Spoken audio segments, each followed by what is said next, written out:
Hello, beautiful people. Just a quick intro. I'm not going to keep you long, as technically I should be resting as I'm going through this flu. But I was too excited and eager to share this conversation I had with Eric, who's one of my favorite humans since I met him a few years ago. And he's also the founder of Kappa Biotech, who are leading the research and movement when it comes to functional mushrooms and sustainability and how to do it right.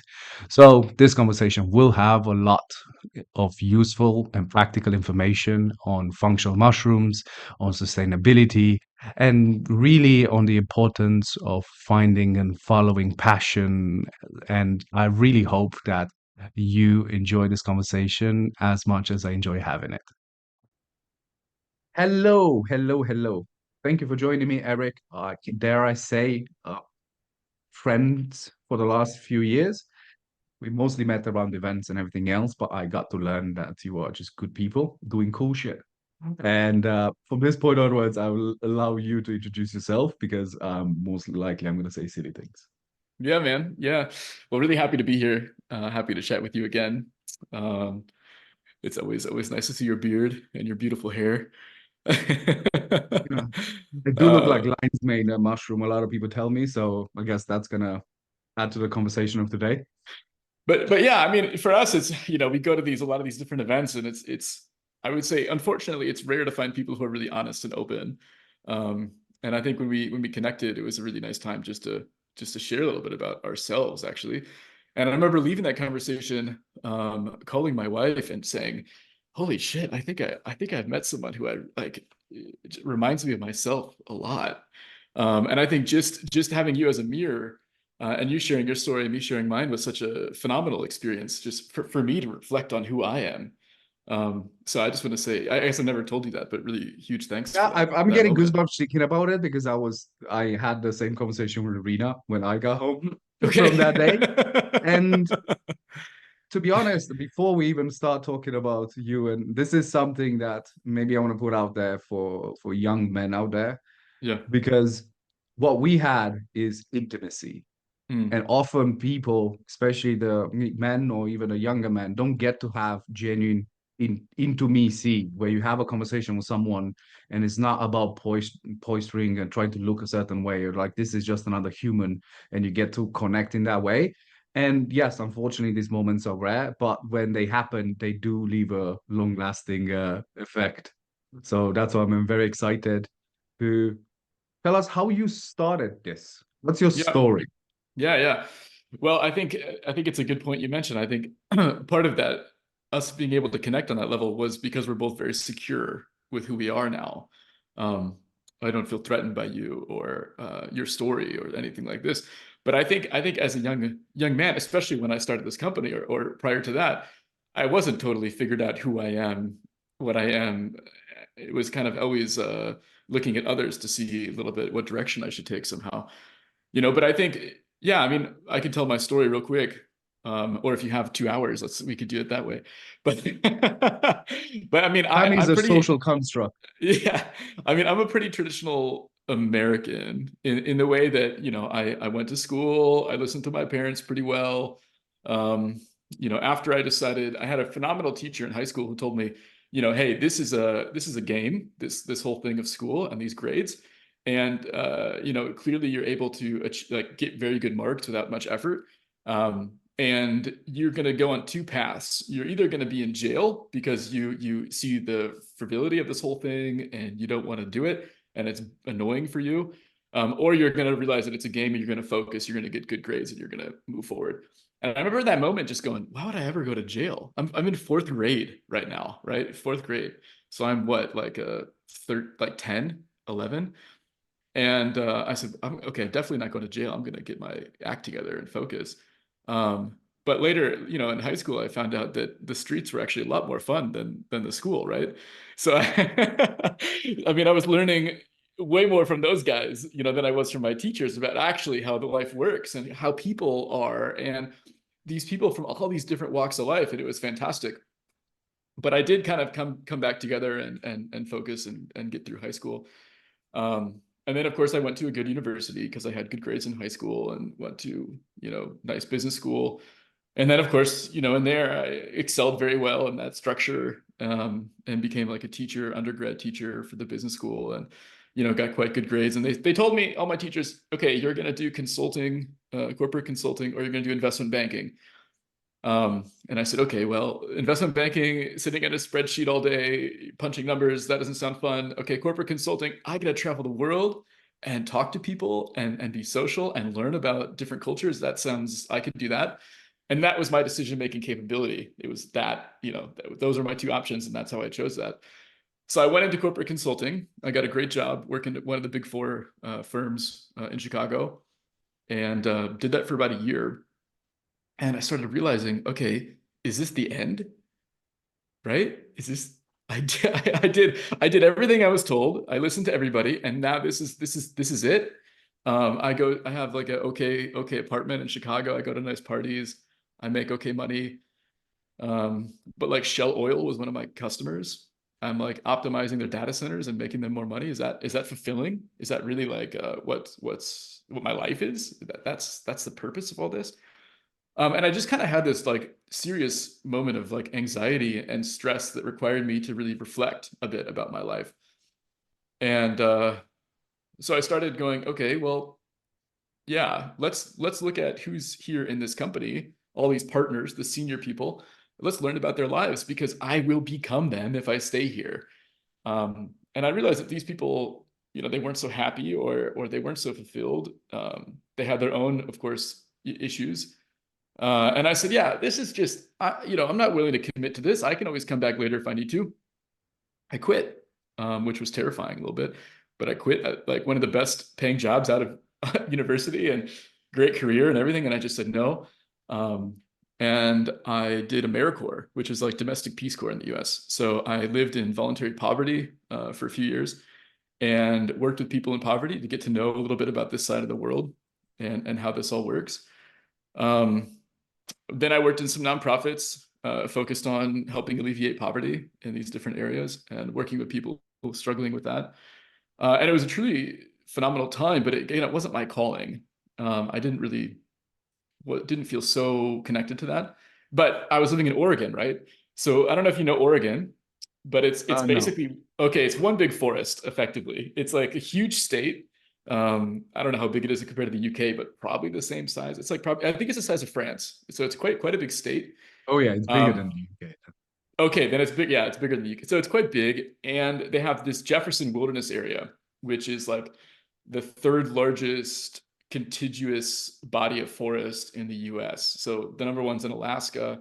No, sorry, it's the second biggest. The third one's in Kentucky. And I could just go there every weekend. So every weekend, I grabbed some friends. We went to the forest. We walked around. There's no roads. There's no trails almost. It's just mountains and wilderness and forest and rivers and lakes. We go fishing. We go backcountry skiing. We go rock climbing. We do whatever. And I learned that, my strong connection to my path is with nature, and that, connecting through nature, I could find some meaning for myself somehow.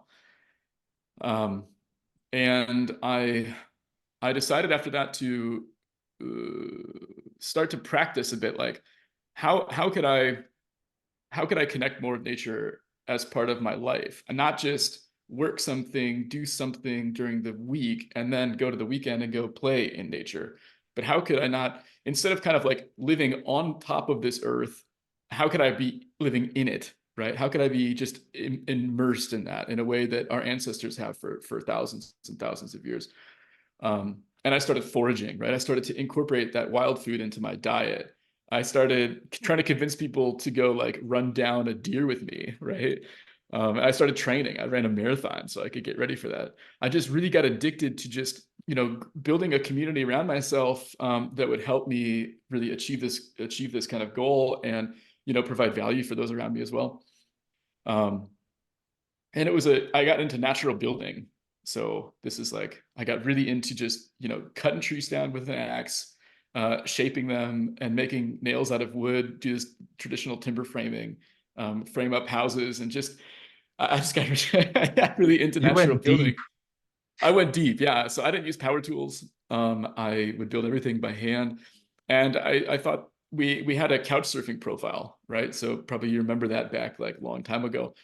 But we had people who just would stop by our farm, and they would come in and they would be like, "Oh my God, you guys are doing some amazing stuff here." They stayed for like 3 months. And I felt there might be something to this. So I looked and tried to find, is there a way to connect people who are building with natural structures, people who, let's say, want to go learn those skills, like kind of like woofing, or this kind of workaway, but for natural building. And so anyway, there wasn't this. So I started the organization and toured around the US and Europe, basically promoting natural building and giving some talks about it and giving demonstrations of these ancient methods of building. So I was like collecting cactus and fermenting it to make plasters for clay. I learned thatching, which is big in the UK. So I studied with the UK Thatching Guild. I collected my own water reed. I made it, different examples around Europe and US. I just got really addicted to this like immersiveness that it's like my life is just in nature. So after this project, sort of ended, I decided to give this to another nonprofit to continue to run it. And I said, okay, what's next for me? And the idea about biotech became very interesting, that I could start a biotech company. Because to me, biotech is like, it's looking to nature for answers to solve problems. And I really resonate with that idea that we do not need technology labs necessarily or chemical labs, but most of the answers exist in these patterns of nature and have for hundreds of thousands of years. So how do we tap into that? And how do we learn about that? So when I moved to Finland, I started basically inviting, I'm not technical, right? I'm just like a business dude. Yeah. So I just started inviting all these technical people with PhDs, to my sauna, because that's how we kind of meet people in Finland. I invited them for sauna. We take sauna together. I would cook them a dinner and just get to know them and have them and tell me what inspires them. And a good friend and our current, we had two mycologists in the company came from one of those saunas, and it was like I said 3 words. I think the whole sauna. I was just listening to this guy just like go on and on and on about the potential of mushrooms, and I just said, "This is it.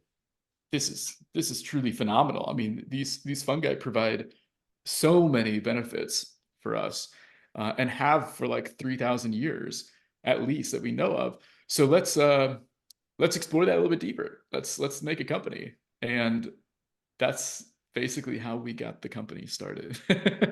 One, I want to say that this story, for anyone that kind of listens to me in any sort of way, we're like, oh, this is just a very similar or the same story with different, you know, I was the one that abandoned school. And yes, my teachers at 14 met me on the street and I was like, oh, I'm surprised you're not in prison yet. And Yeah. after that, I was part of organized crime and traveled around the world and tried to find what I'm at because my different style of brain uh,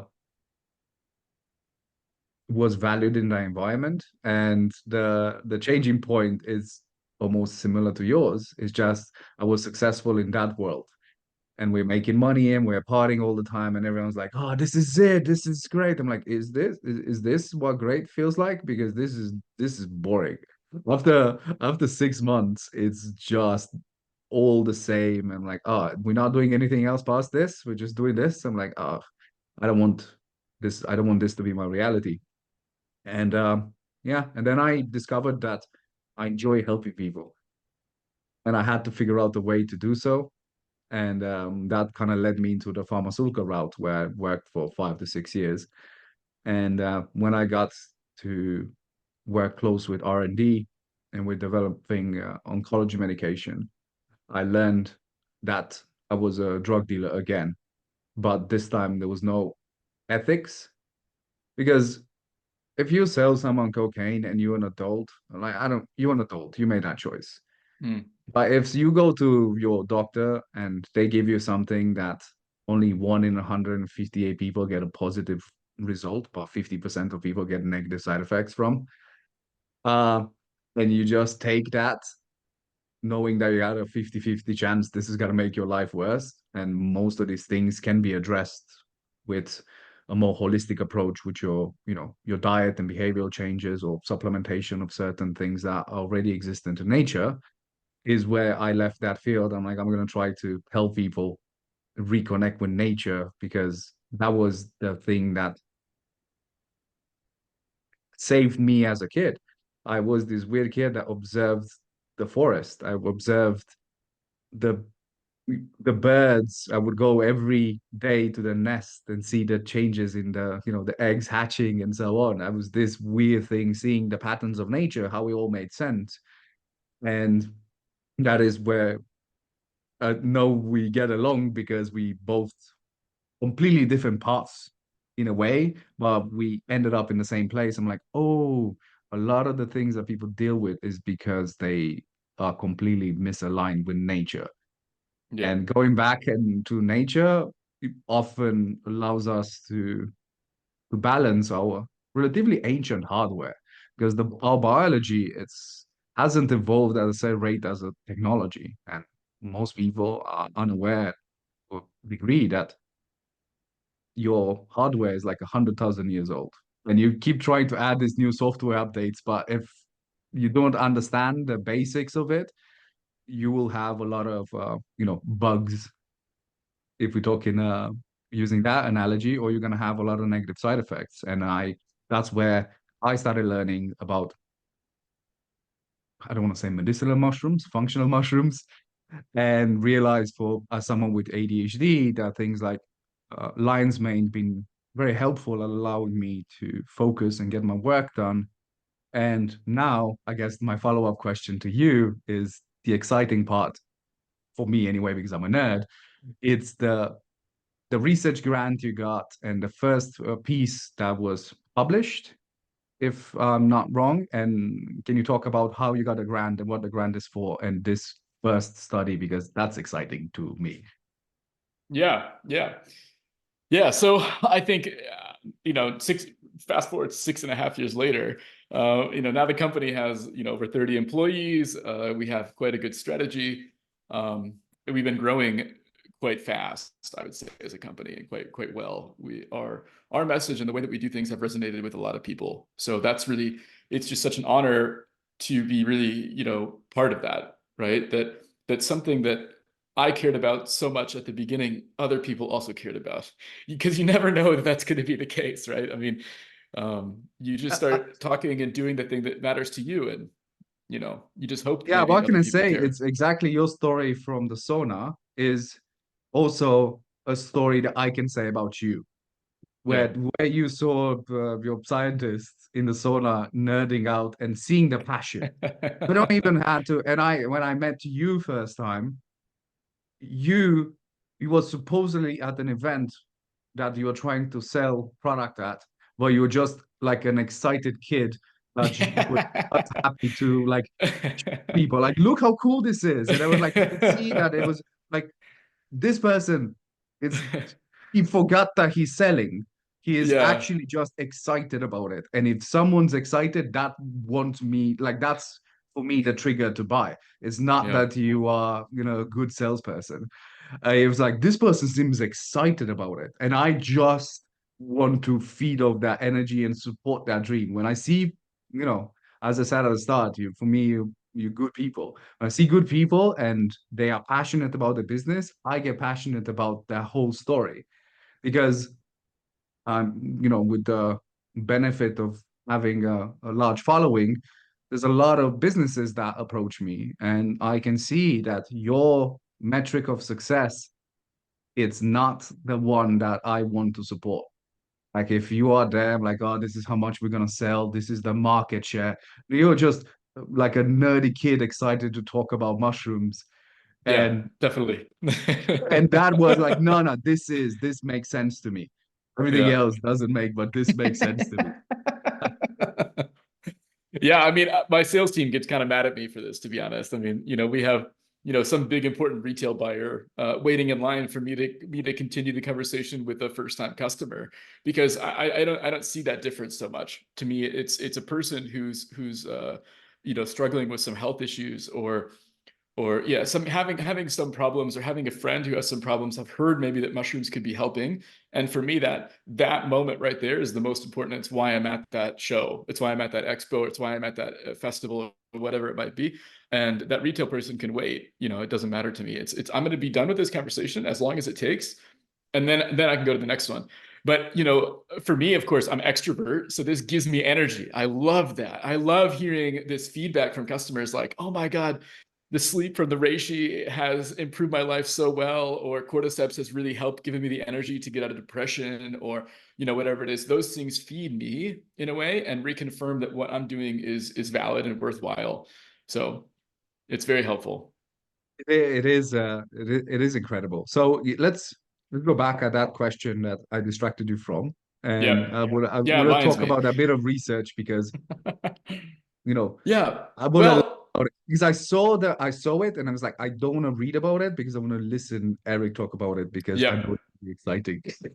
So we basically started, we have a pretty serious like clinical strategy for 2024.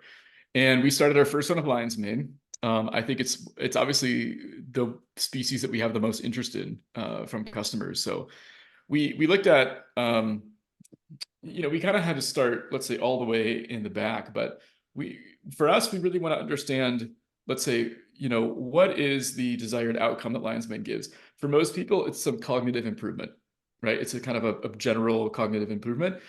And for us as a company, we need to understand why that's happening. What compound or what suite of compounds or something that's indicative that it's inside lion's mane and causing that benefit. And then we want to understand what is the mechanism of action and how does that compound basically help improve those metrics or that health. And only when we kind of understand all that, then we go, hey, let's do a clinical, let's test this. Does our product, how does it work? What are the results that it's actually having? And to me, it's such a phenomenal process. It really, really fun. So with lion's mane, we decided to look at cognition benefits, but nothing that would take, let's say, 4 weeks that you have to take every single day. Where there's a lot of really amazing research studies and publications by universities looking at the amount of neurons in rat brains compared from a control group to a lion's mane group that takes a dose every 4 weeks. And you can see, of course, the neurogenesis. And these trials with rat brains showing, increased levels of brain cells rather than a decreased level of brain cells, which happens over time, was the kind of phenomenal, let's say, kickstart for all of lion's mane. And those studies that were published, a couple over the last few years, really built this whole space and got people really excited because, as a society, we have these sort of, let's say, narratives that we've agreed, right? Like, where's my keys? What's my kids' names? What's my partner's names? Oh shit, what am I supposed to do today? And we've normalized, let's say, a cognitive decline. We've normalized that. We expect people who are in their 60s or 70s to be a little bit less, the cognition a little bit less, the memory a little bit less, the adaptability to new ideas a little bit less. People get stuck in their routines as they get older, more and more and more. The rigidity of our brains get higher. We've accepted all that. And we accept also things like Parkinson's, Alzheimer's, dementia. And so to me, lion's mane really provides an alternative way to look at all this and go, hey, we don't have to accept that. We just don't. And what a phenomenal, empowering feeling that can give us. So what we wanted to look at was, what is the impact that lion's mane can give to somebody post 60 minutes and 120 minutes of ingestion? So we commissioned a study in the US that would look at about 40 different participants, double-blind, randomized, placebo, crossover study. So what that means is that everybody showed up each day, and they were assigned a control group or a lion's mane group, and it could change each day, right? So it's crossover, and in a way that then it's a double-blind placebo, so the doctor didn't know what they were giving to those people, and those people didn't know what they were receiving. And they took standardized tests on memory, on cognition, on mood. They took the standardized depression test as well, before and after taking the lion's mane.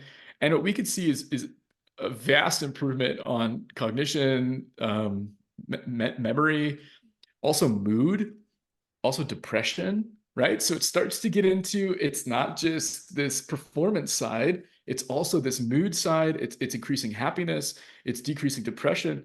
It's basically just making your brain function a little bit better. You're having just your quality of life go up. And that's only 60 minutes and 120 minutes. So we also compared this to caffeine. So we had three groups in the study. We had, because we all, if we're feeling a bit down, what do we do? Before this, both of us grabbed a cup of brew, right? I'm still It's the go-to. But what we wanted to look at is there an alternative to coffee, as it's very acidic, as the caffeine we know is not so great. So much of it can cause problems in your stomach. You know, what about just a bit of lion's mane, in your water? How does that look like as compares? So we could see that, the metrics against caffeine are equal or were better with lion's mane. that's that's that moment where, because I've been using it for a few years before the research was available for the younger group of participants, because a lot of this research was done on aging demographic. You get that moment, oh, I told you so. Um, and I got two questions on this. One of it, do you feel like it was the perfect storm for yourself in terms of where you were in your business? The fact that, one, only in the recent years we have confirmed that neuroplasticity is possible in an aging brain, Yeah. and the fact that we also found out that the main medication, if I'm not wrong, for Alzheimer was a scam all along, and Yep. then that makes lion's mane the top choice to Yep. prevent or deal with it. And I think that, in a way, it the fact that you had that level of control with Kappa, and that reputation, because you were just weirdly passionate and not necessarily focused on selling the most. I think that I'm very happy that this storm happened this way, and you are the ones who got the opportunity. Because one thing I know about Kappa, and the reason why I keep talking about it, is what makes you different from my perspective is the level of transparency. Because Mhm. the mushroom world and extracts and products are, trendy in ways nowadays. But that anything that becomes very popular becomes problematic, from ideologies to products to anything else. And a lot of the data that I've seen on supplements, including things like lion's mane or other functional things, would have a lot of not of the things that you want to have in there. A lot of contamination because of where they're grown, where they're coming from, you know, because it's trending, it's bulk imported for different parts of the world where they don't have the same regulation. And I'll comfortably say that most of the mushroom extracts that people get in their products come from places like China, where they're grown on hay, not necessarily on wood. And there's obviously a similar, because mushrooms feed, you are what you eat, yourself or me and mushrooms alike. So if they don't have a quality substrate, there will be a reflection on the benefits that I can provide you. And that is my piece of advice for anyone that was willing to try this. If you want to try Kappa, of course. But if you're trying a different product, just do a bit of research of where that active ingredient comes from, because you can buy the compounds necessary to make fentanyl, and they will deliver it for you from China. So Yeah. they don't really care what you Yeah. truly do with it. They just want to sell it. So do a bit of research. And this is just me, I'm not allowing you to talk bad about the rest of the industry, but this is something that it's true to me. And the fact that on each of your, I have them downstairs, I should have brought one. You get a QR code that, if you're a Yeah. nerdy person like Yeah. me, You can see. you can scan the QR code and you get Yeah. the lab data from the batch. So Yep. if you wanted that you want trying to learn or trying to understand or just trying to make sure, that level of transparency is great. As someone who have a history of working in the pharmaceutical industry, there is a long line of side effects that people know, and it's still problematic. But when it comes to like plant medicine, there is almost a belief from certain group of individuals, just because it's plant-based, so it comes from nature, that, oh, this is definitely better and it's not going to have side effects and there's nothing problematic. We're there to remind you that most plants will poison you. Yeah. So do a similar level of research before you put something in your body. And I guess that's why I choose to use your products, because it's a bit of peace of mind outside of the fact that I've seen the benefits, is that level of I do not want to poison myself because I've seen the negative side effects of putting things in your body that they shouldn't be there. And that's it. That's my end with it. And the second question, which is in a very simplistic thing, if you're not a nerd like you and me, what does lion mane, what the compounding lion's mane do in the brain or in your Okay, body? very simply, right? We have a blood-brain barrier, right? So the blood that circulates through our body also goes into the brain. It needs to deliver oxygen there, it needs to deliver, different nutrition. But basically, this blood-brain barrier is there to stop nonsense from going in your brain. It's a very good reason. I mean, you don't want to have just random stuff going in the brain and kicking around. So this blood-brain barrier is quite serious, and it's always very interesting when we find something that crosses this blood-brain barrier. Pharmaceutical companies, nutraceutical companies, I mean, we're all looking at just compounds. If they cross the blood-brain barrier, whoa, something interesting is going to happen. What is that thing?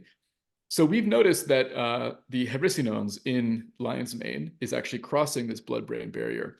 And what we know is that when it gets there, it's stimulating what's called NGF and BDNF production up to 4x. So NGF is called nerve growth factor, or BDNF, a brain-derived neurotrophic factor. Huberman Labs is a great podcast, talks a lot about this in detail. You can go check him out.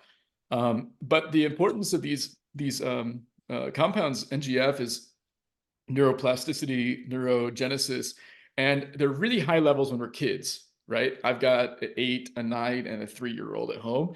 I mean, they can learn stuff super fast, and just muscle memory is very quick for them.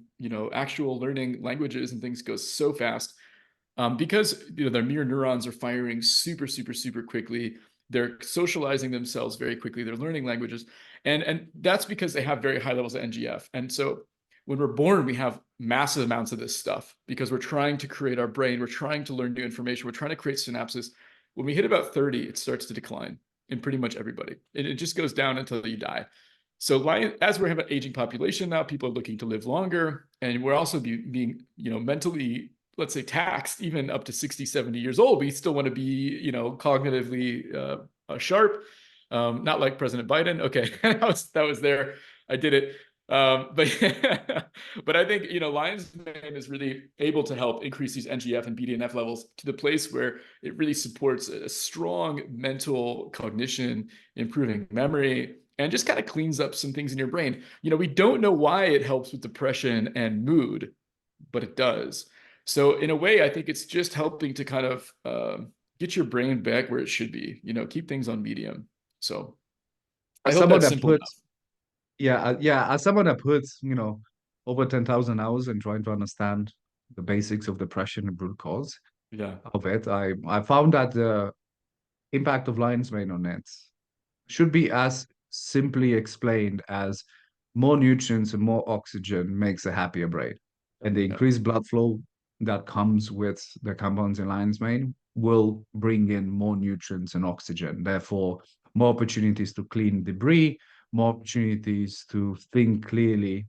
That often when we deal with things like anxiety and that lack of ability to act, and you keep because it feels like you haven't got it just yet, and you're trying to like figure out the safest way for you to act, and that time, the longer it is, the more uncomfortable the anxiety becomes. And the main issue I want to say that is that people try to take a shortcut towards some sort of dopaminergic break, like a snack or social media or anything else like that, and they never get the natural uh, point of elevation of cortisol where you get an adrenaline bump. Then you can make dopamine norepinephrine. And what something like lion's mane seems to be doing is, one, allowing the brain to function slightly more efficiently. And I found it, maybe it's just an ADHD thing, maybe it's just a Soren thing, but I did find it. There's a certain level of mellowness that comes with it, a certain level of peace that I'm not so agitated in my thinking. And it does help with focus. So yeah, in a very simplistic way, I can see how, more nutrients, more oxygen to the brain does increase the performance of the brain, so you can find solutions to your problems more effectively.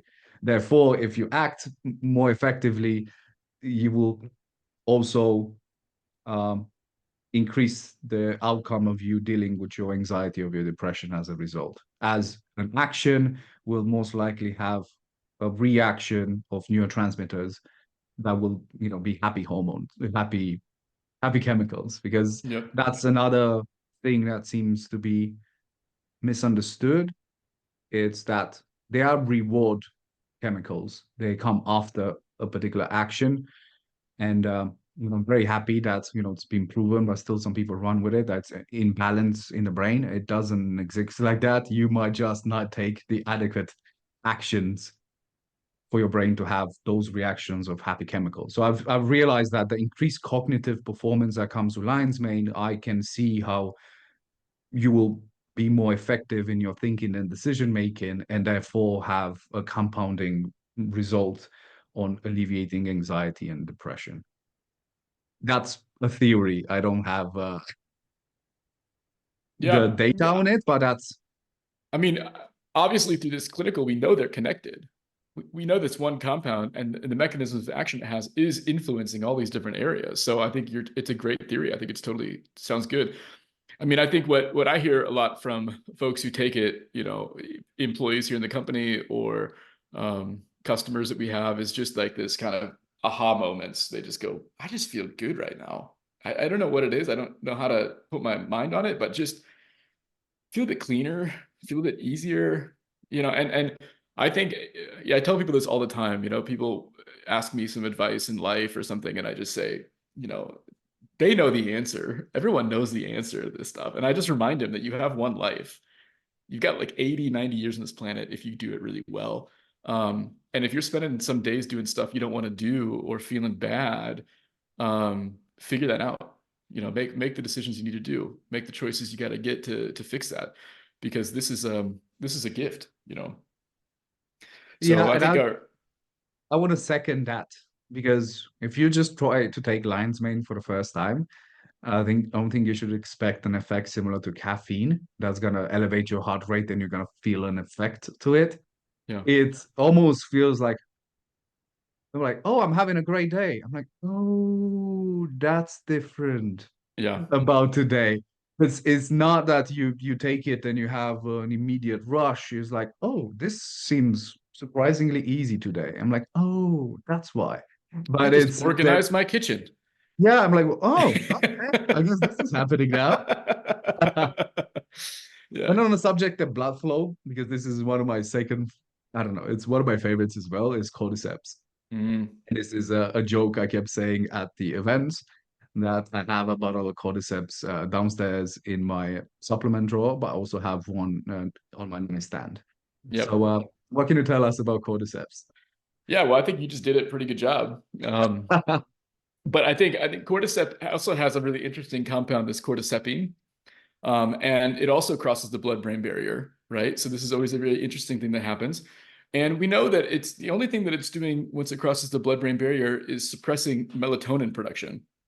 And that's cool because melatonin is like this kind of chemical that sort of dictates your sleep cycles, right? So if you're like me, your dad, or you're going to bed at 9:30, 10 o'clock pretty much every night, and then you're at the biohacking summit and you want to stay up till 2 in the morning, cordyceps can be really helpful for that.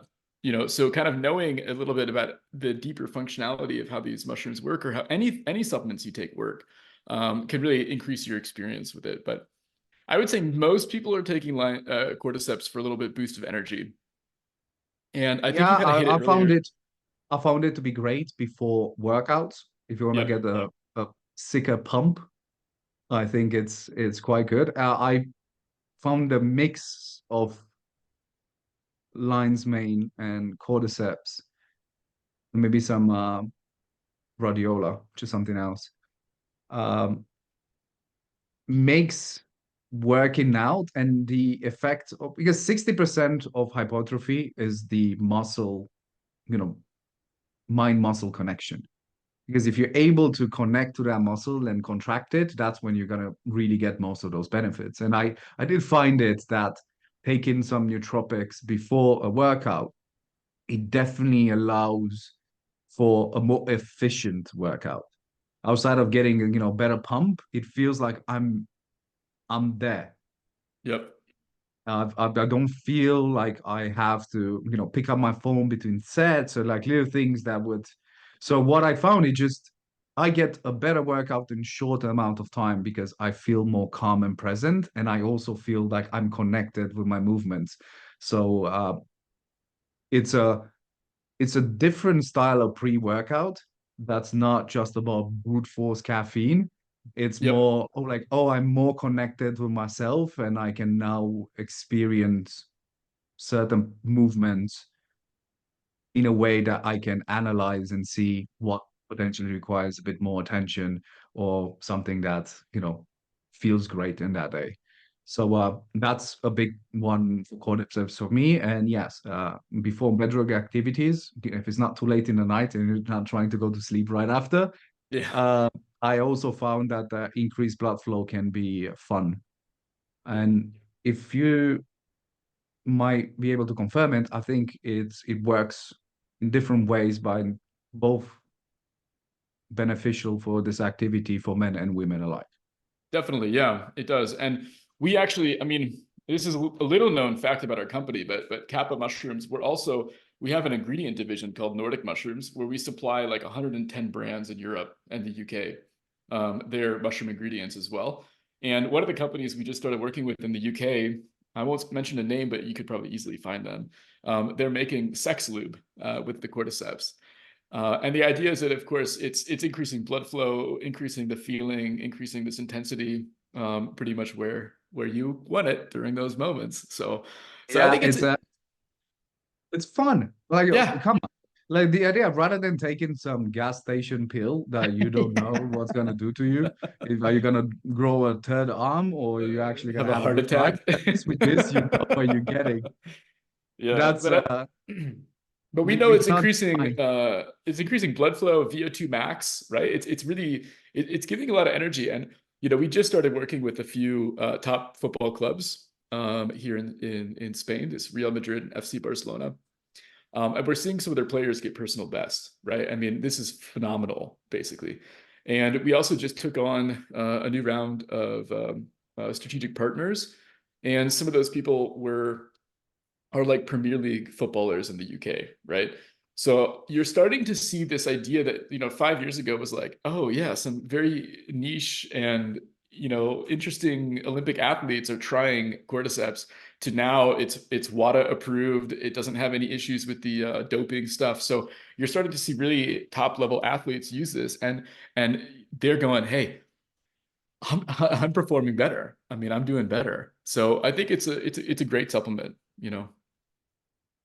Next one, I think it's arguably historically has been the most popular functional mushroom until lion's mane became such a big thing because of, as Yeah. I said, I think between the rise of knowledge of ADHD and medication for Alzheimer's and the fact that we've seen such good response with it, I think lion's mane has taken the prime spot. But before that, for thousands of years, I would say reishi was Yeah. something that was ingrained in the oldest cultures in the world. So, what can you tell us about reishi? Yeah, well, here it is. So you can take a look at it. Actually, I always have this one on my desk. But it's a beautiful mushroom. Of course, that we grow here in Finland. And this mushroom you're right, it definitely was the most popular, I think, prior to lion's mane. And I think it was probably the most popular because it's viewed as really a general health tonic. It's like if you take a multivitamin in the morning, people used to take reishi. And it was so rare and revered that it was basically property of the king of China. So if you found it in the woods, you had to deliver it basically right away to the king. And so that also helps to add to this mystique, right? That it's a rare resource. So um, reishi nowadays, I think it's obviously it's a liver tonic. It's an adaptogen for your immune system, just like all mushrooms. It has some of the highest levels of beta glucans of any mushroom. So it's really, in terms of immunity and adaptogenic properties, it's one of the best, you know. And but I'd say mainly people are using it for sleep. And I think that Too. if we look at our health, probably 90% of our issues we could solve with just drinking enough water and getting enough sleep. You know, it's like just focus on the basics, you know. And Reishi's helping mainly with the first phase of sleep, called deep sleep. And so deep sleep is really where we codify all that information that we learn each day. So anything that happens at work, any muscle memory that we're trying to build, any emotional things that we're trying to process, you know, any synapses that we need to make usually happens around the deep sleep.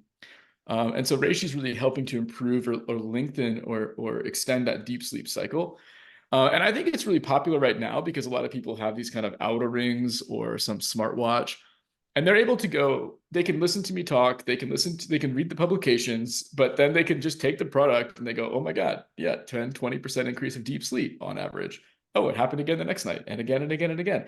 I'm feeling better. I know it's working. I'm going to keep taking it. So from our perspective, it's actually probably the most like subscribed to product that we have, because once people try it and take it, you know, it becomes part of your routine, becomes part of your habit. Okay, it's an hour before we go to bed. Okay, we lower the lights a little bit. We stop looking at blue screens. We take reishi and a little bit of water, you know. And I think that that's like becomes a really, for me and my wife, it's a beautiful practice we have together every night to just, we put It's the kids, yeah, we put the kids to bed, we calm down a little bit, we take the reishi together. And for us, it's a ceremony to, you know, slow down, connect, you know, discuss things about the day, what this thing looks like. I'm And it's very smiling powerful. because you are just independently having the same routine as me. The last hour of the day, there's no more screens. The Yeah. phone my phone gets to charge in a different room than I'm in. Yep. And in that last hour, a bit of reishi, staying away from screens, just slowing down and allowing mostly to connect with my partner, even if we don't talk to each other, just to be calmly in the same space. And it is, if we look in terms of everything that you want, like if you're trying to add synthetic hormones to better your life, managing to get consistent sleep will save you like thousands a month. Oh That's God. from Yeah. a hormone perspective, secretion, Yeah. as growth hormones get secreted around the same time every night. So having this routine and consistency and being able to consistently get sleep has been insane on my performance as an individual in life. And I say it as the other extreme, as someone who worked shifts for a while and I worked night shifts and so on. And I'm like, oh, and this was sabotage for every part of my cognition, my physical performance, and everything else. And because of the ADHD and the busy life and brain, having this routine that, yes, it's 1 hour before bed, just it's only small lights and no screens and have my reishi and kind of allow myself to get into a state where I can go to sleep has given me more of a return on investment than paying thousands for, certain exogenous hormones and so on that people are taking as they're getting a bit older. So I would say might be, correlation, but if we look at the reishi use and growth hormone secretion for people, I'm sure I'm going to see an increase because having consistent sleep and good deep sleep, it's it's going to keep you younger and sharper, simple as. Yep. So it's Yeah. I think we also tend to, at the night, we tend to try to forget, right? We try to kind of like mindlessly forget. We want to stare at a screen, watch something on Netflix, whatever it is, and just kind of forget the day, and then just go pass out. And I think this is a really dangerous like cycle to get into. And I think reishi can really help break that a little bit by activating this kind of parasympathetic nervous system. So it's like the rest, digest, the calm down. It's going to naturally help you just relax and process what happened in the day. You know, you could talk to your partner about that. You could do it with yourself. But you know, when you put your head on the pillow, you shouldn't wake up till you get up in the morning, right? So I think it's a natural cycle to kind of help to close the day down, not just, drink some alcohol or watch something and try to forget a little bit. 100%. And because you mentioned the parasympathetic and sympathetic nervous system, it is the most consistent thing that we see in people who have mental health issues is that Mm, an imbalance between the parasympathetic and sympathetic nervous system tends to result in most cases in poor mental health. So in my more ghetto scientist, just you have to learn to relax. You're gonna have to learn to relax. You can't just, you know, be on all the time as your immune system, your digestive system, and your just overall ability to recover from and recover from damage that happens throughout the day and also form long-term memory. That's another, like, that's where most of our memories are being formed during sleep. And I remember talking to a coach in one of my calls, and they were like, "Oh, I really struggle with sleep." And I'm like, "What do you do in the evening?" And I was like, "Oh yeah, I play some video games and then I go to sleep." I'm like, "It's like you say that you do some high intensity workout for your brain and then you yeah, sit in the bed." yeah, It's like going crazy and also yeah, bike and then sit in the bed. I'm like, "Why am I not asleep?" I'm like, "I don't think you have, unless someone's gonna sedate you, you won't. You have to allow your biology to stabilize to a degree where one, your temperature goes down and you allow yourself to go to sleep because often that's what it is. It's your own brain." So yes, definitely Reishi's been uh, a major one for me. Uh, and is there something about reishi and female health? Because I know that Rina looked into it and Rina was using it, and I know that some people that watch me are female. yeah. Yeah, I think I mean my wife is much more religious taking the reishi at night than I am. Um, at least her hormones are a little bit all over the place, and reishi's really helping her kind of get to that good night of sleep, which can be tricky for her body to do normally. But I would say that most of the most women who are taking our products to help support their cycle or their hormones or the regularity of that cycle, because I mean you want to have kind of consistent, if it's every 22 days or 27 days or whatever it might be, you want to have it really normalized, is maitake. So I think maitake has probably the most clinical evidence that it's supporting a really healthy cycle in the hormones for women specifically. Are you doing maitake or is it compound in shiitake? Yeah, we actually don't. We have a very strict brand guidelines for Kappa Mushrooms brand, which is that everything is grown organically, like in Finland. Um, we don't have. We're not. Our company's not actually growing the maitake, so we have it as like a for sale for ingredients, but we don't do it with our own brand.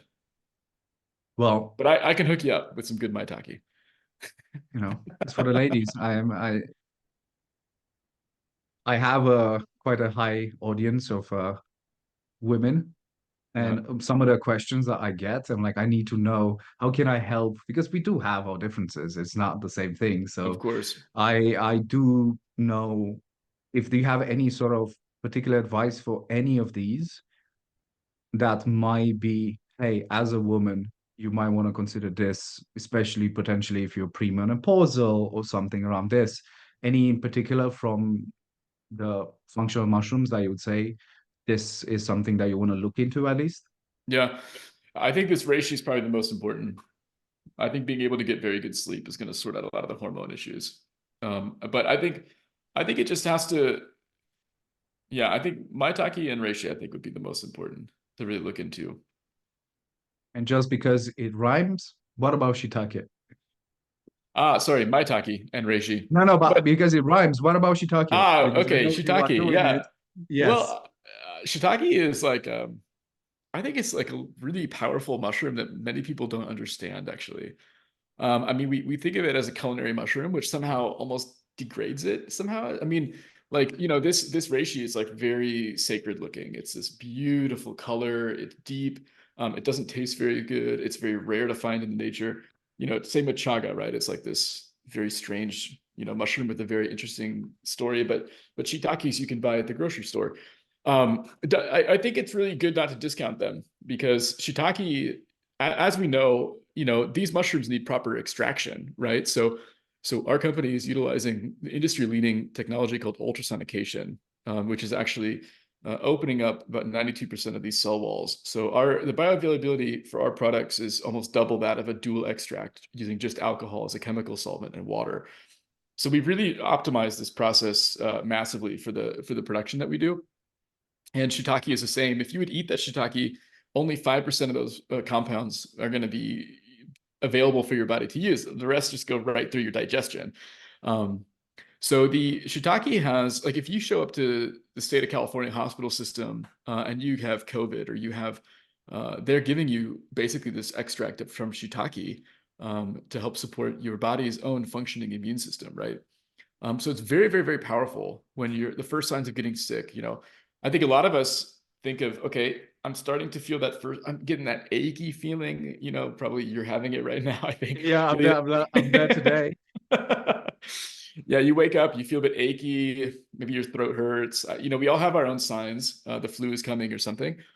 And this is the greatest time to do something about that, right? It's a time to, okay, let's calm down. Let's do only easy stuff. Let's maybe not go in the office. Let's take projects a bit less. But let's also supplement some vitamin C. Let's also supplement more vitamin D. Let's also supplement probably some zinc. And now we're also looking at shiitake as being part of that kind of emergency, med kit system, because it has these compounds inside that are cytoprotectants. And what they do is they actually strengthen your cell walls. And when we have a virus, it starts to infect us. When you first start to feel that achy kind of, your body signaling like calm down, relax a little bit right now, the virus is basically hijacking your cell and then replicating itself. So only a few viruses are needed to kind of come into your nose or ears or mouth, whatever, for it really to start to infect your whole body, because it just starts to replicate itself in your own cells. So what shiitake does is actually strengthen those cells and actually make your body stronger to resist the replication of that virus. And why that's beneficial is we like to think of what's called viral load. And viral load is like basically a way to reference how much of that virus is in your body, kind of when your immune system starts to kick in. So if your immune system, when it kicks in for you, you just start to feel not so great this morning, it might be 1, 2, 3, 4 days, right? You don't really know how strong your immune system is, but it's going to take a couple, at least a day. And when your immune system kicks in, if there's this much virus, well, it's going to be much harder for it to do it, unless if it was this much. So you want to really try to limit your own that virus from replicating itself as much as possible. So shiitake can be really incredible at naturally supporting viruses from being really bad. It can take your sickness from a couple days of feeling a bit to like really you're sick, you have fever, your body's in full on let's kill this virus mode, right? Maybe this is me now listening to you the first time around, because that's how I was using chaga for. As really, my use of chaga has been around like, I feel like this coffee had chaga in it. Yeah. Uh, and that's how I used it. Was I wrong?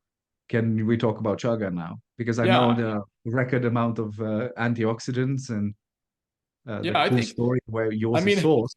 every mushroom, I mean, we're talking a lot about these kind of secondary benefits, or what we call secondary metabolites, these bioactives, like reishi for sleep, lion's mane for cognition, shiitake for cytoprotection. But every one of these mushrooms has beta glucans, and beta glucans are like the bread and butter of fungus. It's actually the building blocks of their cells. So it's a really core compound inside of these fungus, and that's the one that can transfer through your large intestine and enter into the bloodstream and start to communicate with all different aspects of your immune system, your macrophages, your killer T cells, your cytokines. And that's what really helps to, it's called an adaptogen because it moderates your immune system. So it kicks your immune system into gear if it needs to get there. If you have long-term inflammation in your body, joint pain, cancer, whatever that might be, actually, or if you're having autoimmune problems, right? It'll also support your immune system to calm down a little bit, because usually autoimmune is your own immune system fighting itself, right? So mushrooms are incredible at just helping to sort out immune system issues, right? All of them. And chaga would be no different. reishi, shiitake, maitake, cordyceps, any fungus that you're going to be, taking as an extract is going to be great. But chaga, I would say specifically to me, I mean, we do our own in-house like antioxidant testing. So we've developed this assay with a third-party lab that we can do batch-specific antioxidant testing, and we're getting, antioxidant levels like up to 500 times more than like blueberries. So when we think of stuff that has, high amounts of antioxidants, chaga is just in this totally different like League. universe. And I mean, antioxidants, of course, if you look at any blue zone, anywhere where people consistently live till over 100 years old, a diet rich in antioxidants is part of that life. And antioxidants are basically, we get free radicals, right, from drinking too much alcohol, stress, being in a city and smelling the gas from cars, whatever it might be. I mean, we develop free radicals in our body, and they zoom around and they kill and instantly destroy kind of what they touch. So if they're killing our cells, okay, no problem. I mean, our cells regenerate, right? Could be a year, could be 7 years. It depends on the organ, but our cells are constantly in a state of, redevelopment. Organ cells, skin cells, hair cells, everything. But if that free radical hits our DNA or RNA inside the cell, it loses its roadmap in a way to regenerate itself.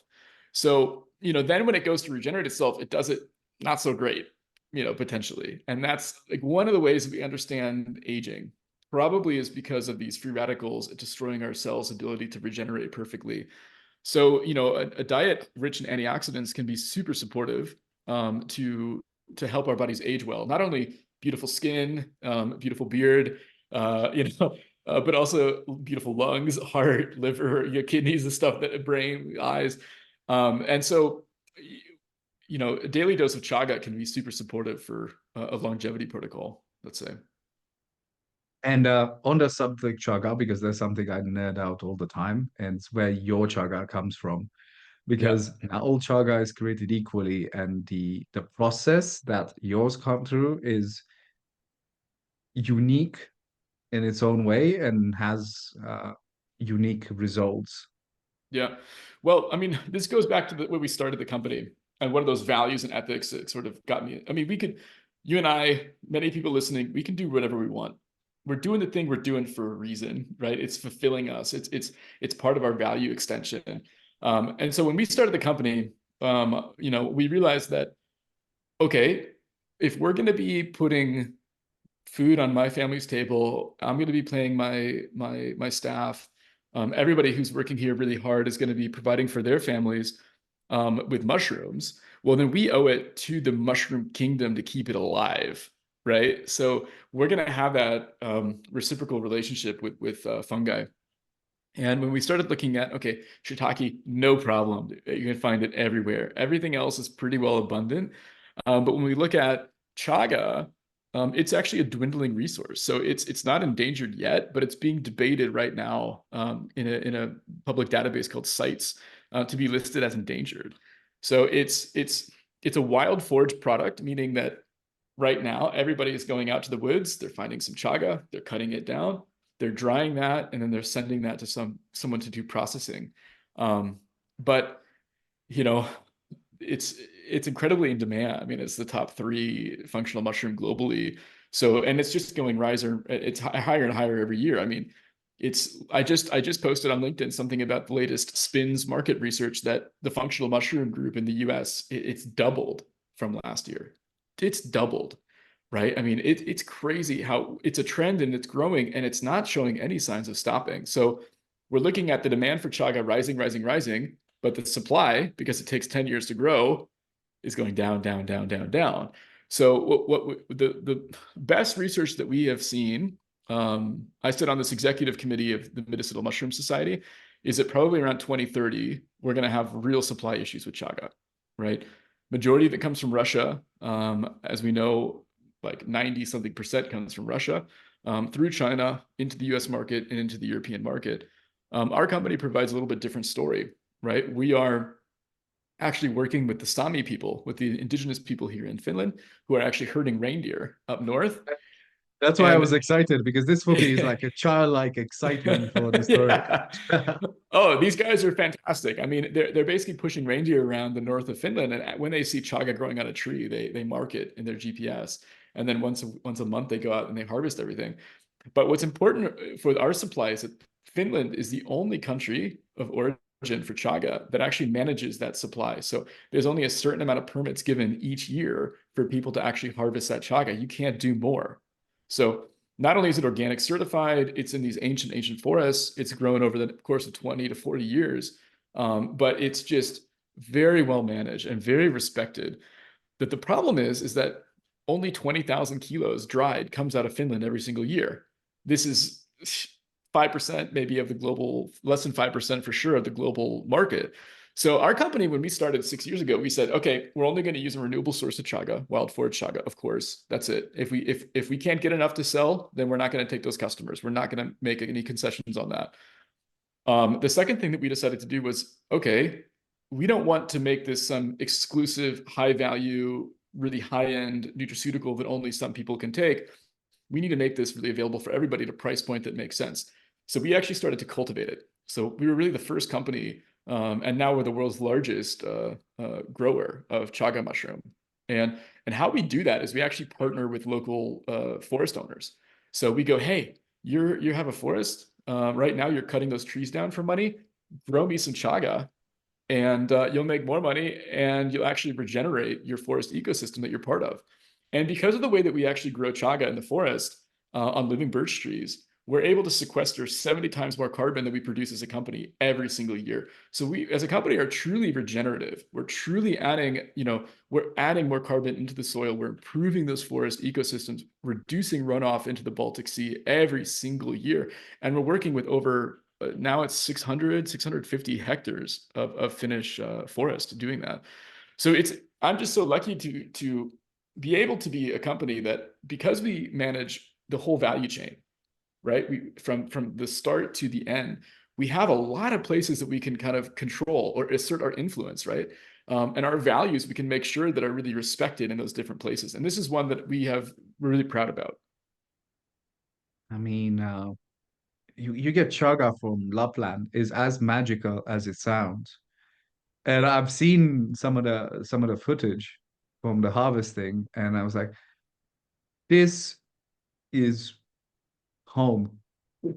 Yeah. That's why I was like, I was excited for you to talk about the story of chaga because for me, just outside we can look at the lab data because it's a very ancient, natural, untouched forest. That the mineral content of the chaga seems to be way higher than the average and so on. So we can go into that nerdiness stuff.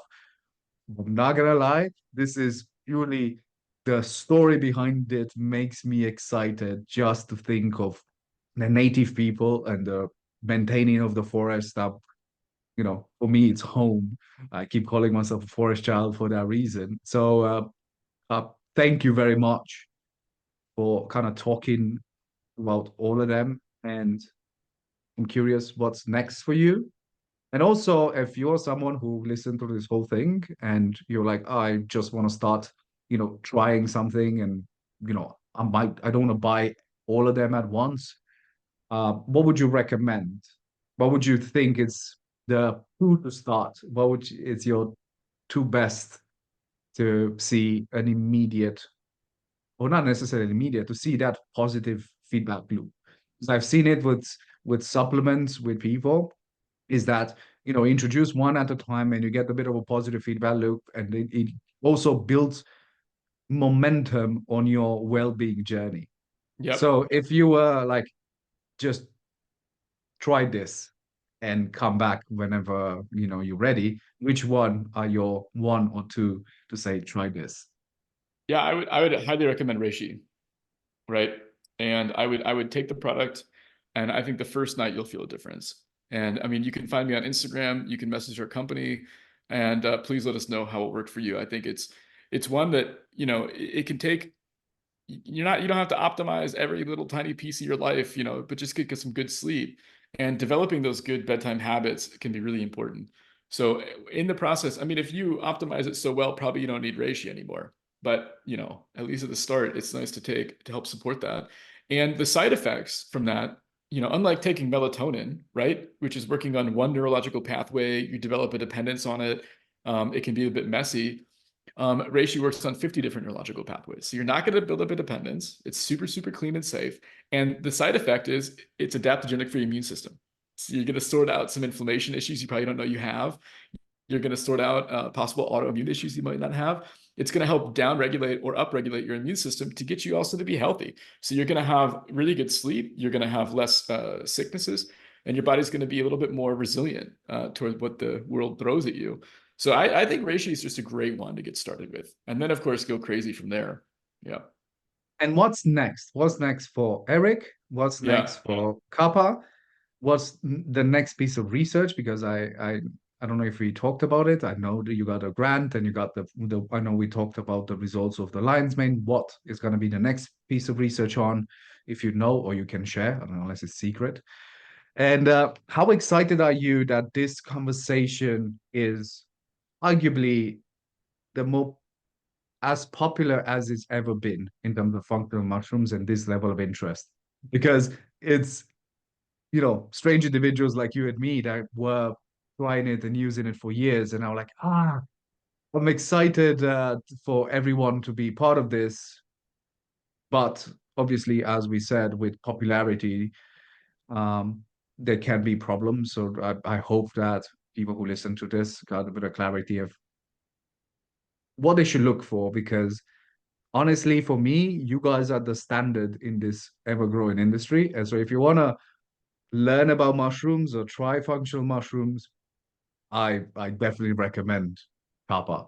There's not even a comparison from everything else I looked on in the last few years as someone who gets to, be asked to promote and try all the products. And I have a cupboard full of functional mushrooms because people know I like them, and I have like 10 different brands. And I was like, nah, I'm sorry, it's just not the same thing.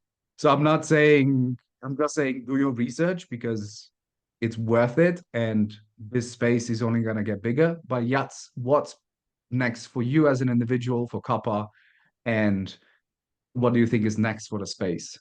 yeah. Well, for me, as an individual, let's see, this year I have started hunting. So I'm going to be hunting some deer, which is really a fantastic experience for me. Um, we also have a lot of phenomenal events that Kappa Mushrooms is going to be participating in this year. So we'll be at the Biohacking Summit in Helsinki. We'll be at the Natural High Healing Festival here in Finland. We'll be at the Biohacking Festival down in Czech Republic. Um, and a handful of events also in London. We just launched at Whole Foods in the UK. So now, I mean, a lot of your listeners can just walk down to the local Whole Foods and find the products there. So for me, it's a pinch myself moment all the time. Like every day I wake up because um, to be able to be, I mean, it's an honor for me for a company like Whole Foods, which does a lot of due diligence on brands before they let them in, to look at our brand and go, okay, your factory SOPs, everything's in place. You guys have done a great job of quality and transparency. They trust, our brand and our products and our whole team here at Kappa. But it's another thing also to see like 110 brands now, are using our ingredients. It's just an absolute honor. And it's so cool to see what companies are doing with this stuff. They're making beer, they're making kombuchas, they're making functional beverages, they're doing gum. I've seen one of our companies make gum, like functional mushroom gum. But I think it's really a phenomenal place. And I think it was when PepsiCo just launched Rockstar energy drink that had lion's mane in it. And you go, okay, this is not a trend anymore. This is not just I mean, this is now done by the biggest companies basically on the planet. So I think functional mushrooms are here to stay. And when we look at, let's just say, the amount of species that mushroom kingdom has compared to the plant kingdom, we're talking 1,000 times more, right? Thousands of times more. So if we think about all the functional natural medicine, nutraceutical medicine that we have from the plant kingdom, right? And we think of, how many mushrooms we are currently looking at, maybe it's 7, right? We are just getting started. I mean, we have decades and decades as a species to uncover more and more of those mysteries. And I'm going to make sure that Kappa is at the forefront leading that discussion. So we don't want to just only do wonderful product development, but we want to bring new species, new exciting things to the market, and help keep this like people inspired and help find new solutions. So our commitment is actually with our investors, with our customers, as a team. We're going to be bringing in new species every single year to the UK market, to the EU market, to the US market, South Korea, everywhere where we do business, and really help to keep us and the mushroom science really on that kind of leading edge. So So yeah, I'm cool. blessed, I'm man. I'm so proud of blessed. you, man. Like, as a person outside of all of this, I'm just proud of you because obviously we've known each other for a while, and there was a degree of I'm just doing this thing and I'm super passionate. And now to see that there's millions put in research and Yeah. you just at the forefront of it, it is maybe because we have a similar story of misunderstood widows that are trying to help out. And we had a confusing path. I'm like, what do you mean you don't want all of this money? I'm like, yeah, I actually just want something that it's good for the soul. Yeah. And I love seeing people like you do well. And also, I know a portion of your team, which I love as well. So it's beautiful to see good people coming together, doing good things, and they're also cool. Maybe I'm just a bit nerdy. That it's cool and it's exciting, and as I said, I'm proud of you. I'm proud of what's happening, and I'm excited for the future. I definitely am. Thank you, Soren. I really appreciate you saying that. Yeah. Thank you very much for this conversation. I'm just happy. That's it. This is a good time to finish it. I love you, man. Love you too, brother. Now for a quick outro. What was your favorite part of that conversation? Did you learn anything new? I know I did. Just as an FYI, if after that conversation you are interested in checking out some of the products from Kappa, we are now partnered, something that we've been working on for the last 2 years. Now it's just the right time to do it. So if you use code SAVAGE on their website, you should or will be getting a discount on all of your purchases. Anyway, I think the future of functional mushrooms and good people and good businesses, it's something that excites me. So I hope you're having a lovely rest of the day and remember to protect your peace.